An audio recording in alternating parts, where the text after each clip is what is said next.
wait. Let me just let you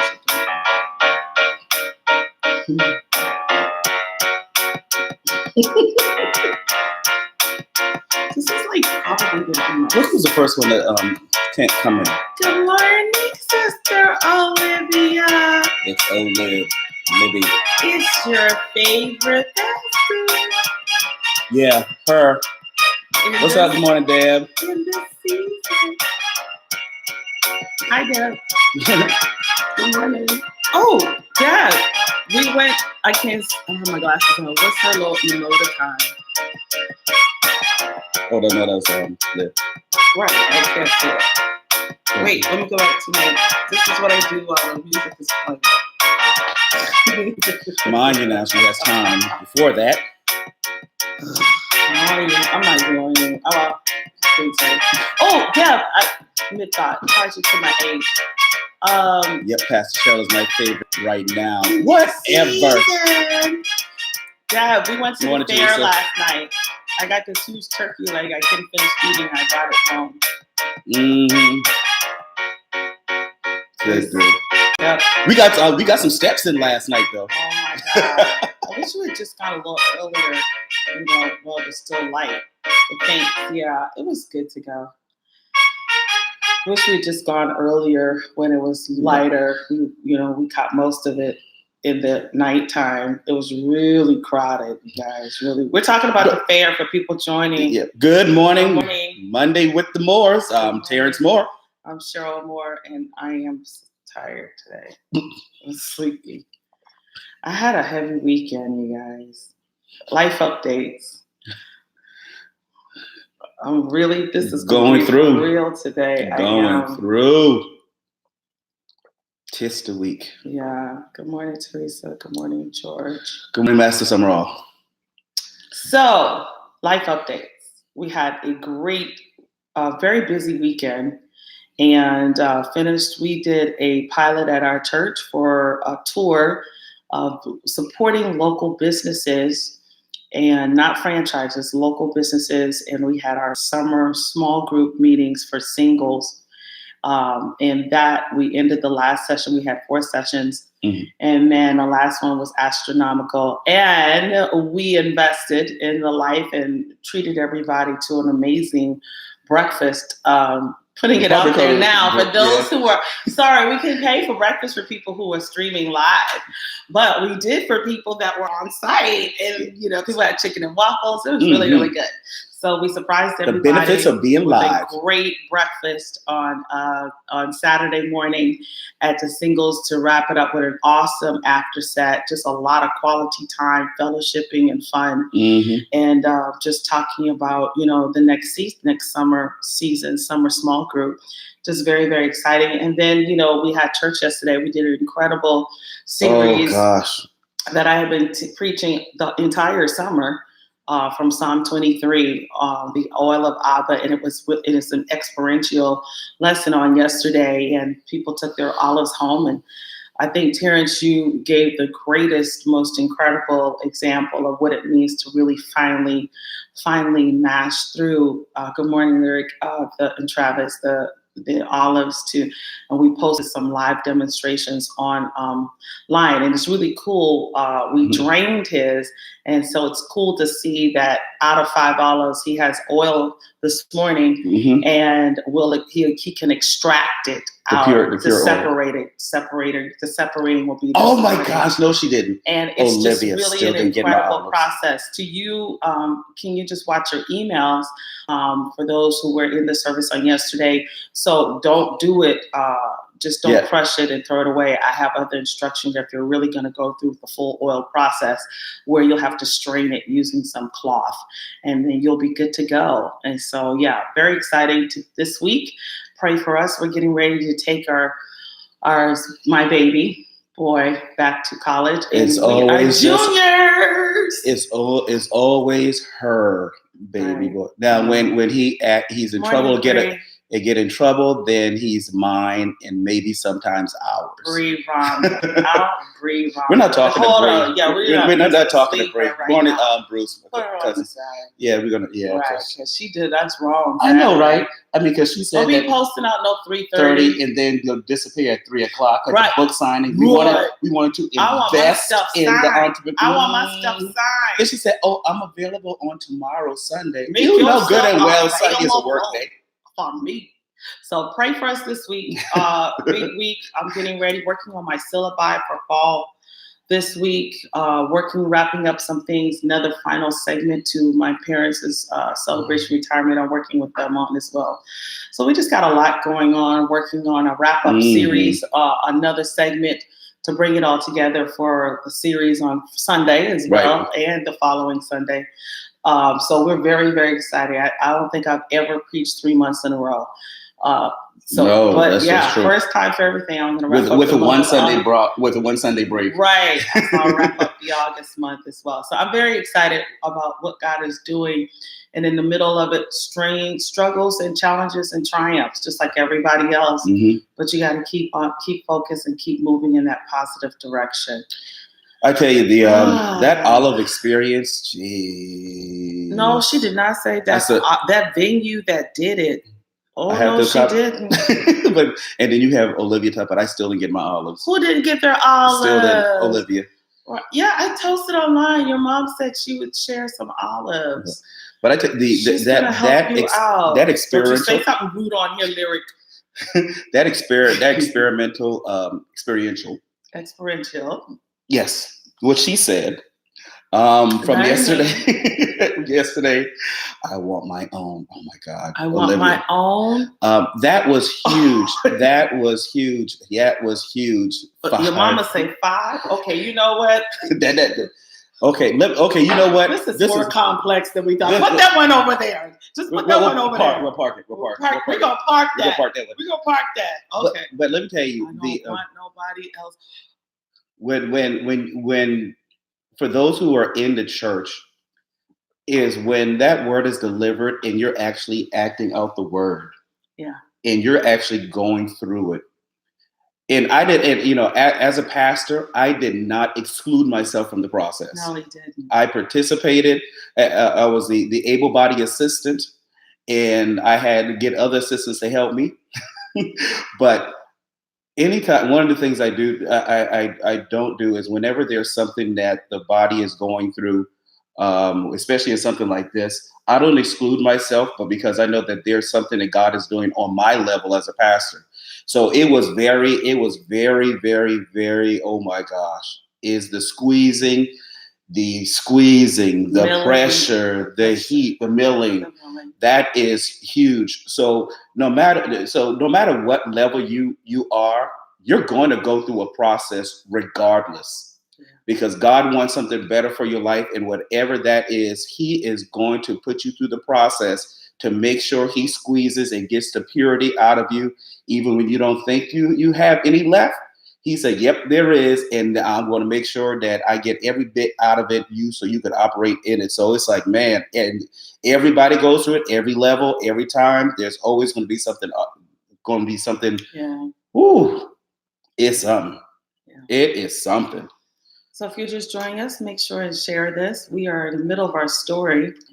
And this morning we talked about that we wanted to spend a few minutes talking about when we first, for earlier years of our marriage. Mm-hmm. And that was very interesting because my background, I was raised in the AME Church, African Methodist Episcopal Church. And the breaking, the pressing, and the beating, and the correction, and discipline. And Terrence was raised Methodist, CME, but then we talked about it earlier, he decided to be Catholic, and he explained his story of where. Well, UME, then CME. Right. CME, then UME. Yeah. Right. Because I used to, I was, yeah. You Minor Methodist. Right, Vanderhorst. And then I went to Wesley. Vanderhorst, right. And then no, that's CME. CME? Vanderhorst. Yes, right, CME. You know what? It's bad when I have to help you with your own church Vanderhorst. It's CME, boy. CME. Well, CME. I know where the church is. I know where to go. I was there. Only the denominations I never really got. Okay, so Vanderhorst, CME. No, because I'm still scorned and bruised from that macaroni, so I'm gonna jump all over anything.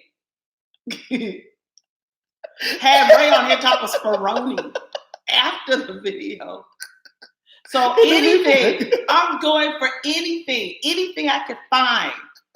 You don't even know your church denominational but at least I went. Acronyms and background. Ain't no leading up. I went. I participated. I excuse yourself. Oh no, I wasn't excusing. CME. Okay, Vanderhorst, CME, and then accountability. Catholic. Catholicism. And then I went to Wesley UME, and believe it or not, I was very active there. And I was actually in the choir. I actually could sing. Past tense. You know, in the church, we want everybody to give service unto the Lord. So, of course, they put you in the choir. I know I'm telling the truth. Don't sit on this live. You haven't been in the Sunbeam choir, the youth choir. They don't turn no youth down. They just turn the volume down. Hey, but stop playing. Look, I led a couple of songs. I led a couple of songs, though. I led a couple of songs. Yeah. I used to carry the tune. And then finally Catholic. That's where I did a lot, most of my spiritual growth. You know, you put people in the choir because you want, and if you want them to come to church. At least I didn't have any problem with coming to church. Put you in the choir.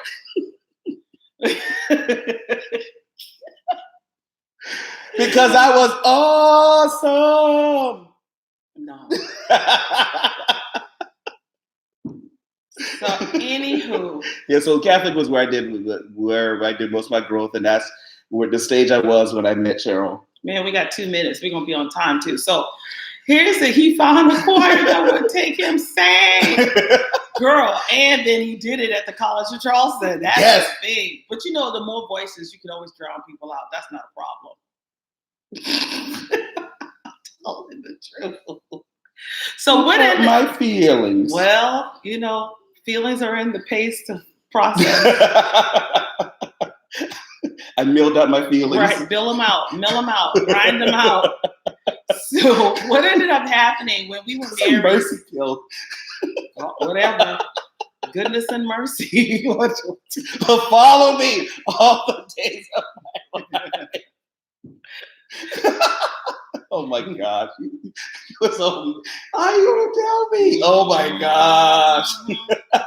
Woman scorn got on the live and talk about my macaroni. I got something for you. I tell you, see, I didn't forget. Brothers, you know, I'm telling you, and you know, women don't forget.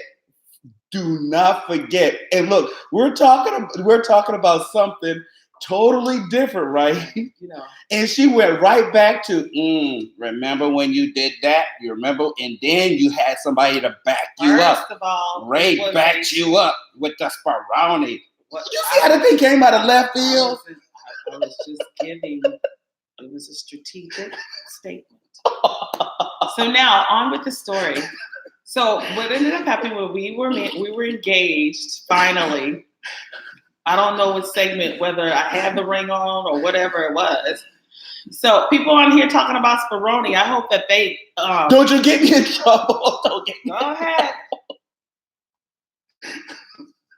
Talking about my early days macaroni, but y'all stay up in my house looking for food, talking about that macaroni. Yeah, I got it together now. But now, girl, what? That's okay. For all of you people on here, I'm watching you, and I'm gonna go back to the live because when the holidays come around, y'all all come bunching up in my house. But I got something for you this Thanksgiving. I got something for y'all.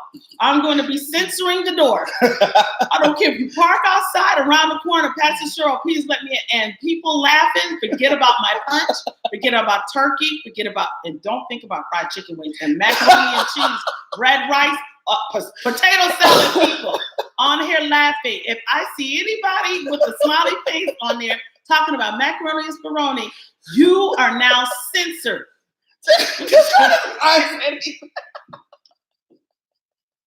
And don't let me go on my pulled pork. And no sweet potato pie. Don't even think about the sweet potato pie. The Saints and this year, I was going to do red velvet cake. But no, y'all on here making jokes. Oh, dude, so you know what? Her red velvet cake. Wait. Let's not talk about those Asian those Asian beef ribs. Oh my God. Nah, not this year. I'm going back on this live today.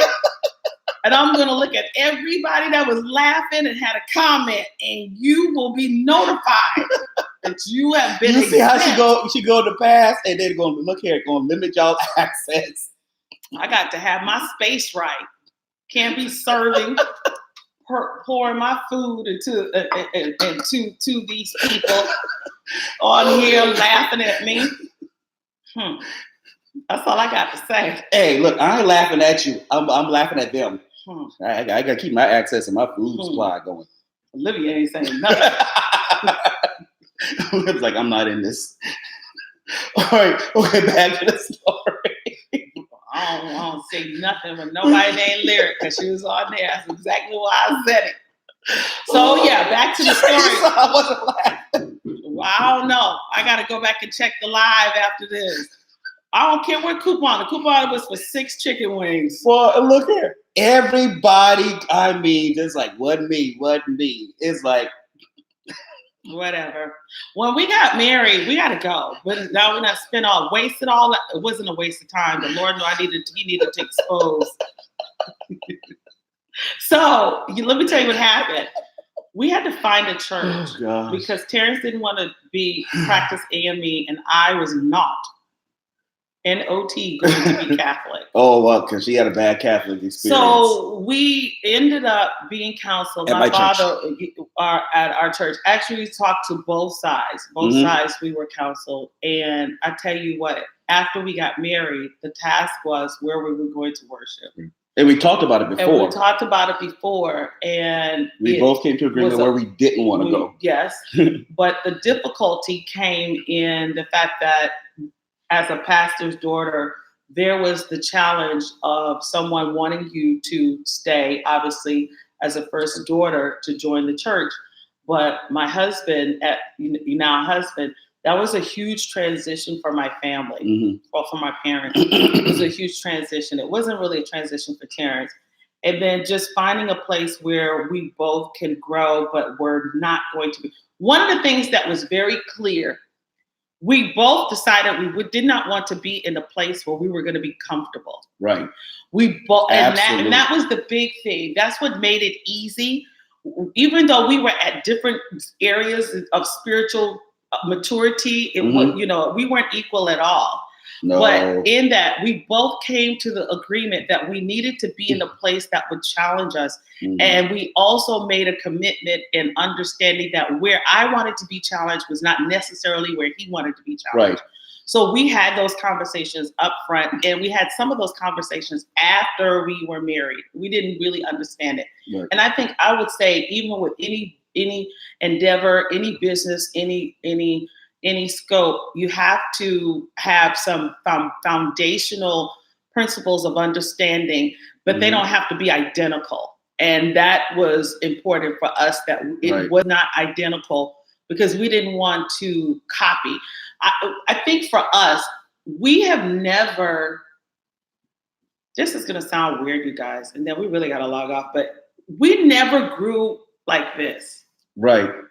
It was never that way. It was always I knew that, and that was part of a present at that time and future problem. Right. But we've never been like this. Right. And I think it was just into the latter years, probably right before we started pastoring. So over 11 years ago, out of 26 years of marriage, that we accepted that was God's design and plan. because when I'm weak, he's strong. When I'm strong, he's dealing with whatever weakness that God is strengthening and building him in, because it was never like this, but it was always in sync. Right. It was always in rhythm. Exactly. And that's the key. Never try. And we thought it was instability. We thought it was instability. We also called it where we were unequally yoked, not understanding what that looked like, that it's okay that you're not, you're not going to be, as long as you're locked as one in the spirit realm of God, allow God to build you into your own individual persons that become complementary, but do not become complicated. Right. And that's what we'll talk about. Yeah, we overcomplicated it. Trying. Which bled in one area, it's bled into other areas. And I think it came out of, what it came out of, guys? What people would deem as what looks like a couple. Right. And instead of not allowing ourselves to grow complementary, we complicated it, and it caused a lot of fractures, a lot of hurt, a lot of pain, a lot of false expectations between and a lot of each misunderstandings. A lot of misunderstandings.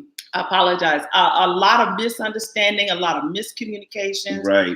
And we didn't give ourselves an opportunity to learn one another. And I would just say in the last segment, you also have to grow in forgiveness, where that's where the healing comes in, where the forgiveness is like probably, you have to, I can't see. Growth through the static. Right. I love that.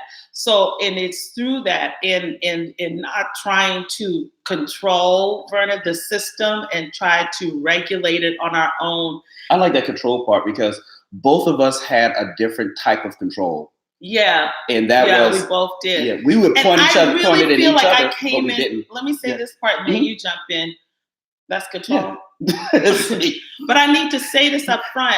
No, I came in control, is saved and gifted. I had a religious spirit, because I went by what I thought it would to look like in terms of the discipline of my faith. And that's not, and I can't, and I was thinking that's how he was supposed to look as a man of faith. And that's not what God was crafting, designing and developing or building, and that caused confusion. Right.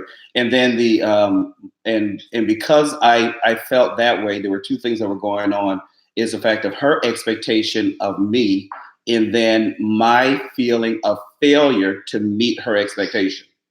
So there were two things. There were two layers going on. It's like, okay, Terrence, you should be this. And sometimes she wouldn't outright say it, but actions and things like that. Feel it and sense it. And then it's like, I'll never be where she is. I'll never get to that level. Now it comes inferiority. Exactly. And that just spread all throughout. And not even knowing that that's what it was until we really did some, as Cheryl would a lot of times say, soul work. Never realize how deep that thing goes until when you're trying to deal with it and address it. Yeah. And you're thinking, okay, I'm thinking it's only 2 feet deep, but then you start really digging and start, because you want to get it out and get everything, because you see it spread all over the place. You realize, dang, that thing is 50 feet deep because of time continues to really keep burying that in other situations doing that. So that's a control on her part. Then the control on my part was trying to get her to understand that that's not me. And then I'm trying to control my life, like trying to meet the perceived expectation. So all this control going around, and we're talking, but I think at that time we're kind of in certain things we're talking at talking at each other, and it's like, you're not understanding it. You're not understanding it. You're not. Listen to me. You're not saying the nothing. That's not what I'm saying. Yeah, and it's like that was my thing. It's like, that's not what I'm saying. That's not what I'm saying. And remember, in our very first me not very good communicator, so escalated. it escalated in a lot of key areas. Yeah, and then I don't communicate enough, and then we have this. Why do I need to know that? But again, the spiritual growth in us really trying to find that place where that we both felt that we needed was very important, and we found it. Right, we did, and it was really for our best, because one of the things we agreed upon, we didn't know what it was going to look like, but we both needed to be in a place that would challenge us and that would grow us. It didn't matter where we just needed to be growing and growing together, meaning that we are together and we're both growing. Right. Not that we are looking alike, because God creates opposites for a reason, and it really keeps us in balance. And He's gifted him, and He's gifted me, and He's gifted you and your family and your friends. And that needs to be complementary and not become complicated. And so I guess we complicated it. So we'll talk more about that as we kind of get our footing on getting back on track here. You know what?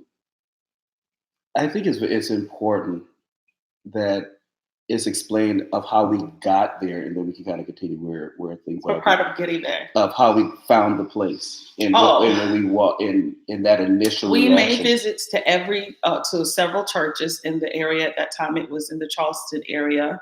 And we still visited our family's churches and attended special occasions and supported my father as a pastor because he had a pastoral charge. But we didn't go every Sunday because we were looking. And someone made the recommendation. I had followed an evangelist at the time for many years throughout the city, taking a lot of notes because he was an incredible educator, teacher, and authentic and an originator in Charleston. One of the originators in Charleston, if I not say of the kingdom word and the kingdom teaching. And I followed Pastor Daniels for several years. And that's how evangelist. Right, evangelist. And I also followed Bishop, and now he's Bishop Moore. He's our bishop. But I also attended, it was Pastor Brian Moore. The reason we really looked at Abundant Life, but we did not he was AME Zion at the time. Right. And so that was like, okay, we don't want to go here. And it was a large ministry. That's not where we wanted as a new married couple for us. Right. We didn't want to get lost. We knew that this person was going to pastor our marriage, and we preferred a smaller ministry for easier intake, not for accessibility to the pastor on a personal basis, but we just needed something where, as our marriage grew, then we felt we would be able to handle a larger congregation. We just didn't feel that we needed, because we were both coming out of family, and we needed more of that family atmosphere to nurture our new marriage. That doesn't, because we were starting to find a church. It's not like we were in a church already together, and so you grew up in that family. Right. We were starting a new marriage, and we needed to grow in the family. And then maybe as the marriage was stronger and more mature, we would be able to go on. So we went and we made a visit to one of the churches. The lights were off, and Terrence was like, okay, what's going on? They were doing intercessory prayer. And I was like, he goes, okay, we could stay. And at the end, they were speaking in tongues. I did not know anything about no speaking in tongues. He had spoken tongues, but it wasn't fluent. And so not like that and in the dark. But then when the lights came, he goes, you know what? This is good here. I want to stay to service. And eventually we ended up going to Bible studies. It was the Bible study that really drew Terrence. It was not the Sunday service. Nope. And that was the Sunday service was me. That wasn't him. It was the actual teaching and the Bible study. And because he wanted the teaching. So that was his track. That was his favorite. My favorite was the serve. And we both, one would give energy more, definitely, in the high services, but that was my thing, and his thing was the Bible studies. And one Bible study night, not in the church service, we went to the pastor and said, we are ready to join. And I was elated. We had decided, and I was, it wasn't like tons of, it was like a month or so. Yeah. But it was the Bible study, because that's where you can really hear the word. You can hear what is being fed and how it's being taught. And it was challenging. For me, it was very challenging. And men like to be challenged. They want to be challenged, but they want to be challenged in a place where it's conducive to where they can discuss it and intake it at their pace and at their level. Right. So that was our journey in finding a place that ended us where next segment, we'll talk about how we ended up in Milwaukee. We stayed with that pastor and till we relocated with him. We became a part of his ministry team and hugely in his ministry, and grew and were developed, were equipped in that vein. So that's a part of our journey, and being settled in the church. It wasn't overnight, and we didn't clone each other. Right. but we complicated it.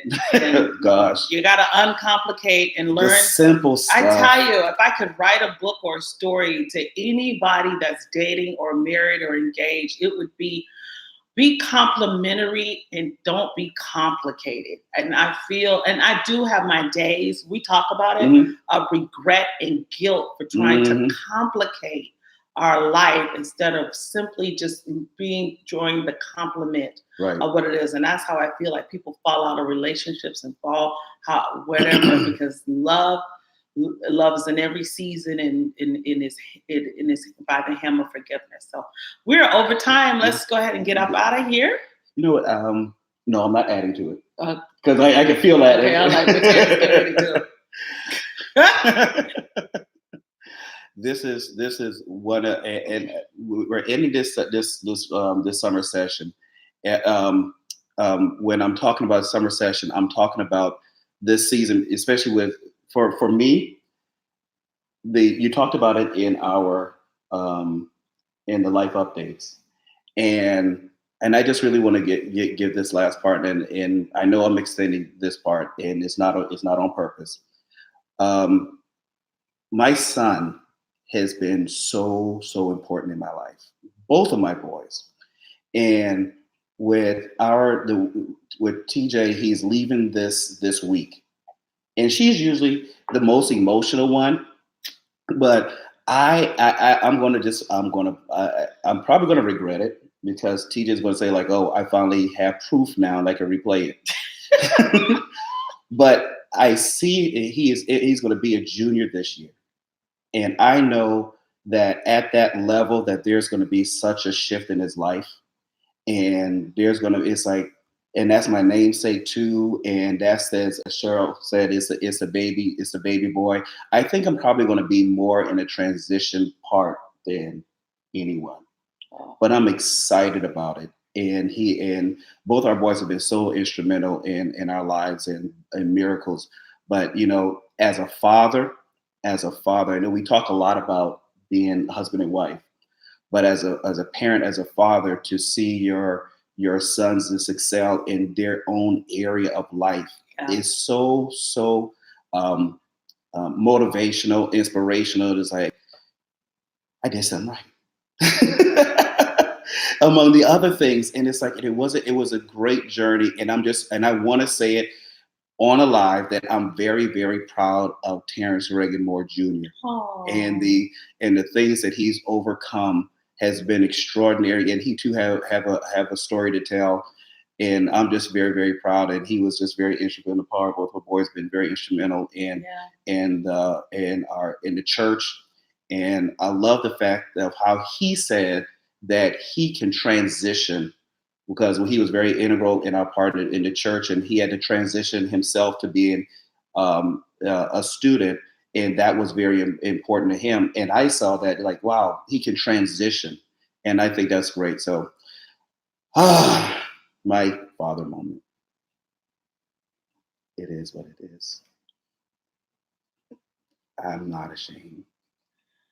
Oh, that's heartfelt, Tim. Yeah, I'm gonna miss the little kid, the little young man. All right, I gotta go because I want to before I have. All I know is the food bill going down. That's who you tell?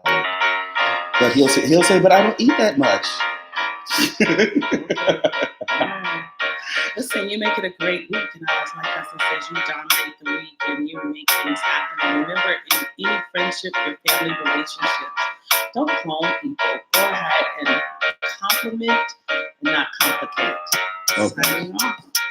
We love you. We take care, and what do you guys say? We decree and declare a great week, a winning week. You dominate.